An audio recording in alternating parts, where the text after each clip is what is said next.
বিশ্বকাপ বাছাইয়ের প্রথম দেখায় আর্জেন্টিনার কাছে হেরেছিল ব্রাজিল। আগামী ২৬ মার্চের ম্যাচটি তাই প্রতিশোধের হতে যাচ্ছে তাদের জন্য।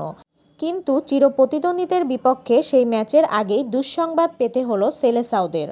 কলম্বিয়ার বিপক্ষে চোট পাওয়া গোলরক্ষক অ্যালিসন বেকার ও মিডফিল্ডার গেরসন ছিটকে গেছেন দল থেকে। এছাড়া কার্ড জটিলতায় এক ম্যাচে নিষেধাজ্ঞায় পড়েছেন গ্যাব্রিয়েল মাগালায়েস এবং ব্রুনো গিমারেস। তাদের পরিবর্তে ইতিমধ্যে ৪ জনকে দলে অন্তর্ভুক্ত করেছেন কোচ দরিভাল জুনিয়র। শুক্রবার রাতেই এই বিষয়ে বিবৃতি দিয়ে নিশ্চিত করেছেন ব্রাজিল ফুটবল ফেডারেশন। কলম্বিয়ার বিপক্ষে ২-১ গোলে জয়ের ম্যাচে কলম্বিয়ার ডেভিনসন সানচেজের সঙ্গে সংঘর্ষ লেগে মাথায় আঘাত পান অ্যালিসন।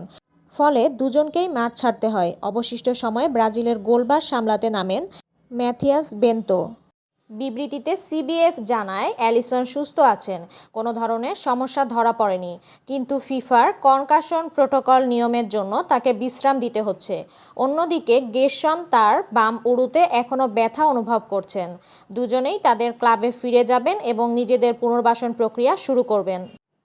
কনমেবল থেকে বিশ্বকাপ বাছাই ১৩ ম্যাচ শেষে ২১ পয়েন্ট নিয়ে ১০ দলের মধ্যে টেবিলে ৩-এ অবস্থান করছে ব্রাজিল। সমান ম্যাচে ২৮ পয়েন্ট নিয়ে শীর্ষে চিরপ্রতিদ্বন্দ্বী আর্জেন্টিনা।